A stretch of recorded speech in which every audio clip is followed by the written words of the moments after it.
Hello everyone, कैसे हैं आप सब।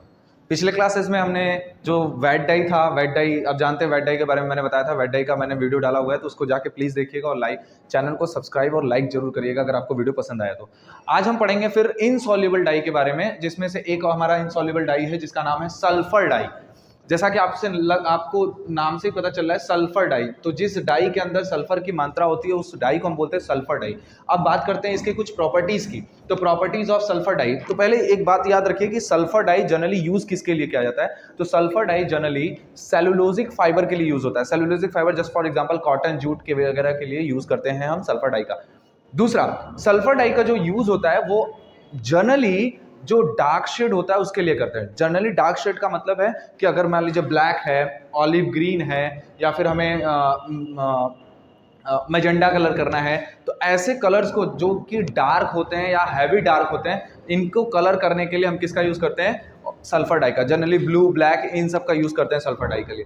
इसकी कुछ प्रॉपर्टीज हैं, इसको पढ़ लेते हैं। प्रॉपर्टीज ऑफ सल्फर डाई में क्या है। पहला, इनसॉल्युबल इन वाटर। जो हमारा सल्फर डाई है वो हमारा वाटर में इनसॉल्युबल है। तो वाटर में इनसॉल्युबल है तो हमें क्या करना होगा, उसको वाटर में घोलना पड़ेगा। तो वाटर में घोलने के लिए हमें किसी न किसी कंपोनेंट या किसी न किसी केमिकल की जरूरत पड़ेगी। तो दूसरा टॉपिक यही है, they are soluble by using sodium sulphide. Sodium sulphide कैसा है, रिड्यूसिंग एजेंट की तरह काम करता है। रिड्यूसिंग एजेंट मतलब कि जो डाई होता है उस डाई को छोटे छोटे टुकड़ों में तोड़ देता है, जिसकी वजह से वो वाटर में डिसॉल्व हो जाते हैं। अच्छा, सोडियम सल्फाइड का फॉर्मूला आपको पता होना चाहिए। सोडियम सल्फाइड का फॉर्मूला है Na2S। याद रखिए, मैं क्या बोल रहा हूँ वही चीजें पता होनी चाहिए आपको। इनसॉल्युबल इन वाटर पहले, दूसरा लिखा हुआ है they are soluble by sodium sulphide as act as a reducing agent. Reducing agent की तरह काम करता है। अच्छा, इसका फास्टनेस प्रॉपर्टी कैसा होता है ये देख लीजिए। तो इसकी जो वॉशिंग फास्टनेस होती है वो गुड होती है, अच्छी होती है। मतलब उसको अगर आप धुल रहे हो तो कलर जल्दी फेड नहीं होगा, निकलेगा नहीं। इसकी लाइट फास्टनेस थोड़ी थोड़ी अच्छी होती है, थोड़ी थोड़ी अच्छी होती है। देखिए, वेट डाई से बेहतर तो नहीं बता सकते हैं, लेकिन सल्फर डाई कुछ हद तक सही होता है। आगे बात करते हैं इसके केमिकल रिएक्शन की। तो आप देख सकते हैं यहाँ पे हमारा सल्फर डाई है, ये हमारा सल्फर डाई है जिसमें डाई के पार्टिकल के साथ हमने सल्फर को मर्ज किया है। जब हम इसको किसके साथ रिएक्ट करवाते हैं, रिड्यूसिंग एजेंट के साथ रिएक्ट करवाते हैं। किसके साथ, रिड्यूसिंग एजेंट। जब हम रिड्यूसिंग एजेंट के साथ रिएक्ट करवाते हैं तो ये जो रिड्यूसिंग एजेंट है इस डाई को छोटे छोटे टुकड़ों में बांट देता है, जिसको हम क्या बोलते हैं, थायोल्स बोलते हैं। क्या बोलते हैं, थायोल्स। जब हमारा डाई छोटे छोटे टुकड़ों में बढ़ जाता है तो उसको हम क्या बोलते हैं, थायोल्स। और ये जो हमारा डाई जब छोटे छोटे टुकड़ों में बढ़ जाता है तो ये पानी में धीरे मतलब अच्छी तरीके से डिसॉल्व हो जाता है, जिसको हम क्या बोलते हैं, सॉल्युबल इन वाटर। तो ये हमारा जो डाई है अब हमारा वाटर में डिसॉल्व हो चुका है। जब वाटर में डिसॉल्व हो जाएगा तो फाइबर के थ्रू वो पेनिट्रेट बहुत अच्छे से हो जाएगा, मतलब एब्जॉर्ब बहुत अच्छे से कर लिया जाएगा। ठीक है, इसके डिसएडवांटेज के बारे में बात करते हैं। डिसएडवांटेज में दो डिसएडवांटेज है इसके, ब्रोजीनियस ऑफ सेट्स और तीसरा है टेंडरिंग ऑफ सल्फर ब्लैक। मैं इसको लास्ट में बताऊंगा क्या होता है। पहले हम बात करते हैं steps of dyeing. Steps of dyeing में क्या क्या यूज करते हैं। तो स्टेप्स ऑफ डाइंग में सबसे पहले है स्कॉर्ड और ब्लीच। अगर कोई कपड़ा आपको इस सल्फर डाई से डाई करना हो तो सबसे पहले उसको स्कॉर्ड कर लीजिए या फिर ब्लीच कर लीजिए। मैंने स्कॉरिंग और ब्लीचिंग प्रोसेस अपने वीडियो में बता दिया है, आप जाकर वीडियो को देख सकते हैं। ओके, स्कॉर्ड और ब्लीच करेंगे। स्कॉर्ड और ब्लीच के बाद हमें सल्फर डाई बाथ बनानी होगी, मतलब हमें एक डाई बाथ बनाना होगा जिसमें हमें सल्फर डाई करना है। तो उसमें कौन कौन से इंग्रेडिएंट का यूज करना है इसको हम देखेंगे यहाँ पे सल्फर डाई में। देखिए, डाई स्टफ। डाई स्टफ का मतलब है कि आपको डाई कितनी लेनी है। तो 5 से 25% तक लेना है, मतलब 5 से 25%, मतलब बहुत हैवी डार्क करना है तो 25% लीजिए, और हल्का डार्क करना है तो 5% लीजिए। देखिए, मैंने अभी जस्ट बताया था कि sulphur dye generally dark shade के लिए यूज किया जाता है। डार्क मतलब है कि ब्लू, जैसे ब्लू हो जाएगा या फिर ब्लैक हो जाएगा, मैजेंडा हो जाएगा, मैरून कलर हो जाएगा, ये सब कलर डार्क शेड में आते हैं। इसमें हम सोडा एस इंग्रेडिएंट यूज करेंगे 5 से 25%। सोडा एस किस लिए यूज करते हैं, सोडा एस इसलिए यूज करते हैं क्योंकि जो हमारा ये वेटिंग एजेंट की तरह काम करता है। वेटिंग एजेंट का मतलब है कि ये पानी और फाइबर के बीच में जो लेयर बनता है, टेंशनिंग जो बनती है, उसको रिमूव करता है और हमारा जो डाई है वो अच्छे से हमारे फाइबर के अंदर पेनिट्रेट हो जाए। इसके लिए हम सोडा एस यूज करते हैं, 5 से 25% तक यूज कर सकते हैं। फिर हमारा सोडियम सल्फाइड, मैंने बताया था अभी सोडियम सल्फाइड हम यूज किस लिए करते हैं। सोडियम सल्फाइड हमारा जो डाई पार्टिकल है उसको छोटे छोटे टुकड़ों में काट देता है। जब छोटे छोटे टुकड़ों में काट देगा तो हमारा जो फाइबर है उसको अच्छे से एब्जॉर्ब कर लेगा।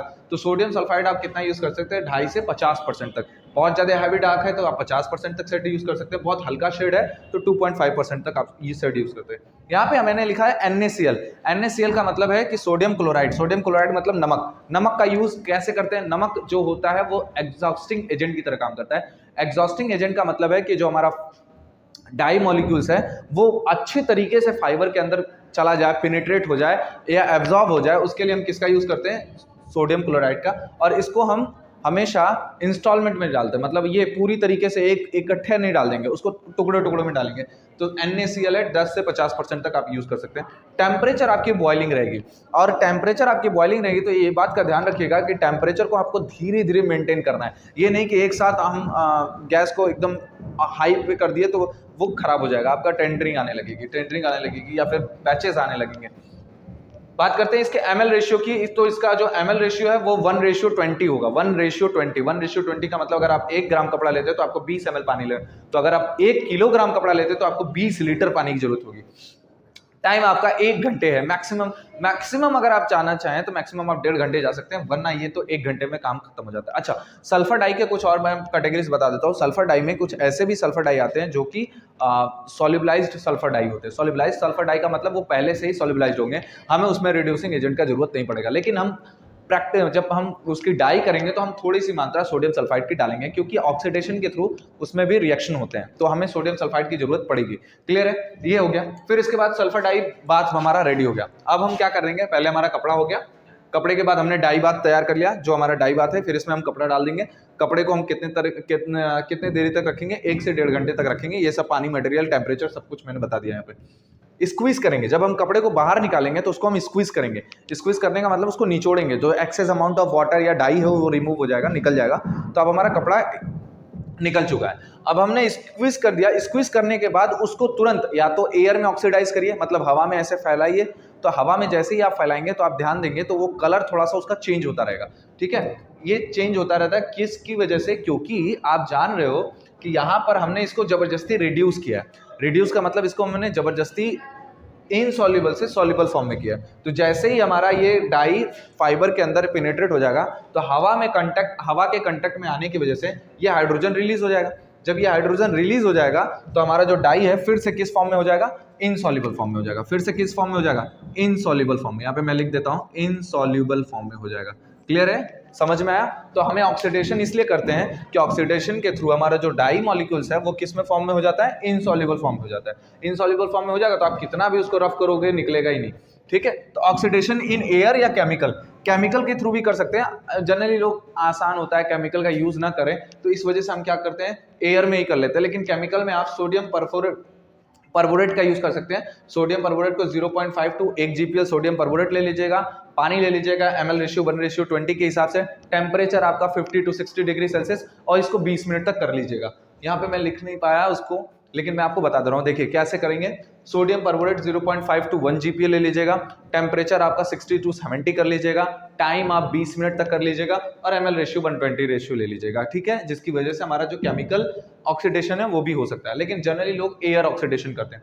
फिर इसके बाद स्क्वीज करते हैं। जैसे ही हमारा ऑक्सीडेशन प्रोसेस हो जाएगा फिर हम उसको पानी में अच्छी तरीके से वॉश करेंगे। अब दूसरी चीज, वॉशिंग तो कर देते हैं। वॉशिंग करने के बाद एक नेक्स्ट प्रोसेस आता है जिसको हम बोलते हैं सोपिंग। जिसको क्या बोलते हैं? सोपिंग। अच्छा, ये क्यों करते हैं? तो ये जो हमारा सुपरफिशियल डाई होता है, सुपरफिशियल डाई का मतलब वो डाई जो हमारे फाइबर, जो हमारे फैब्रिक पर या फिर जो हमारा यार्न है, जो धागा है, जो भी हम डाई कर रहे हैं उसके ऊपर जो चिपका हुआ है ना, उसको रिमूव करना होगा। क्योंकि अगर वो चिपका हुआ रह जाएगा तो उसकी रबिंग फास्टनेस या वॉशिंग फास्टनेस आपको अच्छी नहीं लगेगी। तो हम क्या करते हैं? सुपरफिशियल डाई उसको बोलते हैं, जो हमारे फैब्रिक के सरफेस पे होता है। फैब्रिक के अंदर नहीं जाता, फैब्रिक के सरफेस पे होता है। तो फैब्रिक के सरफेस पे होगा तो अगर आप उसको रगड़ोगे तो वो निकल जाएगा, तो हमें उसको निकालना पड़ेगा। तो उसको निकालने के लिए हम कौन सा प्रोसेस करते हैं? सोपिंग। सोपिंग में सोडा एस और सोप ले लेते हैं। 1 to 2 GPL सोप ले लेंगे, 0.5 to 1 GPL हम सोडा एस ले लेंगे। टेम्परेचर आपका बॉइलिंग ले लेंगे, फिर ml रेशियो 120 ले लेंगे। टाइम आपका 20 से 30 मिनट तक आप टाइमिंग करिए, सोपिंग का प्रोसेस हो जाएगा। ये है हमारा steps of dyeing of sulphur dye. को सल्फर डाई को कैसे डाई करते हैं, ये हमारा पूरा प्रोसेस है। अब बात करते हैं इसके डिसएडवांटेज की। तो सबसे पहला इसका जो डिसएडवांटेज है वो है ब्रोजीनियस ऑफ शेड। ब्रोजीनियस ऑफ शेड होने का मतलब कि जैसे मान लीजिए आपने स्क्वीज कर दिया, जैसे आपने सल्फर डाई कर लिया, सल्फर डाई करने के बाद स्क्वीज कर दिया।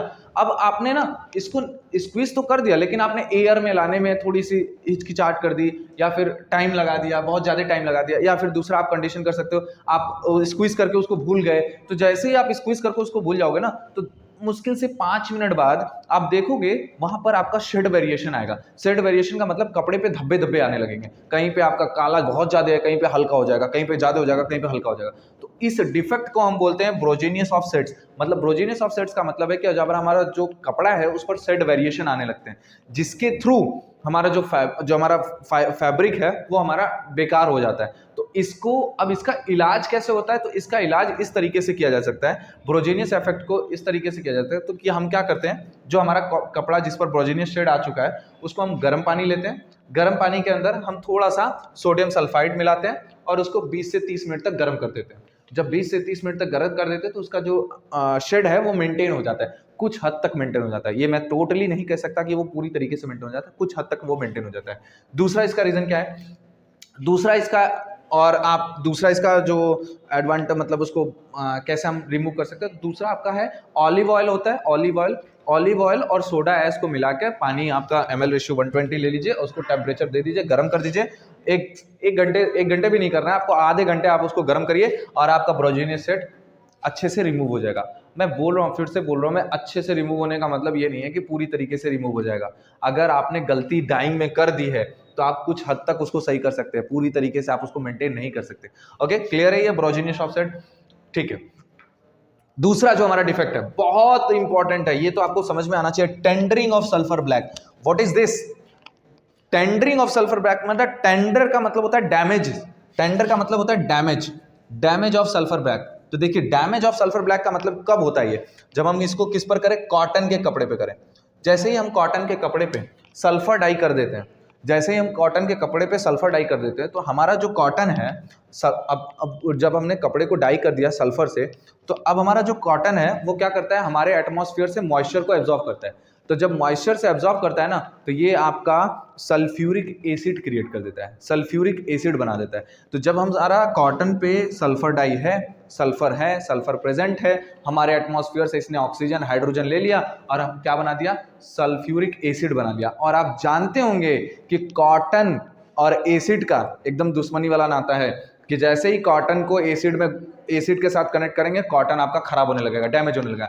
तो आप सोचिए कि कॉटन के फैब्रिक पर अब क्या आ गया? सल्फ्यूरिक एसिड आ गया। तो सल्फ्यूरिक एसिड जब आ जाएगा तो कॉटन हमारा धीरे धीरे क्या हो जाता है? डैमेज होने लगता है। और आप देखेंगे कि जैसे ही आप सल्फर डाई कर लेंगे, सल्फर डाई करने के 2-3 महीने के बाद आपके कपड़े पे आप ऐसे कपड़े को फाड़ोगे और आपका कपड़ा फट जाएगा और खराब हो जाएगा। ये है टेंडरिंग ऑफ सल्फर ब्लैक, और ये जनरली सल्फर ब्लैक पर ही होता है। याद रखिए, सल्फर ब्लैक पर ही ये होता है, tendering of sulphur black on cotton fabric. Cotton fabric पे हम सल्फर ब्लैक होता है। टेंडरिंग का मतलब होता है डैमेज और डिग्रेडेशन। डैमेज भी बोल सकते हैं, डिग्रेडेशन भी बोल सकते हैं। डिग्रेडेशन का मतलब है कि डैमेज, खत्म करना, खराब करना। किसको? फैब्रिक को। कौन से फैब्रिक को? कॉटन फैब्रिक को। क्लियर है? ये है टोटली आपको मैंने बता दिया आज आपको कि सल्फर डाई क्या होता है, सल्फर डाई का स्टेप्स क्या है डाइंग में, उसके डिसएडवांटेजेस क्या है, उसमें केमिकल रिएक्शन कैसे काम करते हैं, उसकी प्रॉपर्टीज क्या होती हैं। अगर आपको वीडियो अच्छा लगा हो तो प्लीज़ वीडियो को लाइक करिए, चैनल को सब्सक्राइब करिए, और अगर आपको टेक्सटाइल से रिलेटेड कोई भी क्वेश्चन हो तो आप मेरे इंस्टाग्राम पे मेरे को मैसेज कर सकते हैं और क्वेश्चन आप पूछ सकते हैं। ओके, जय हिंद, थैंक यू।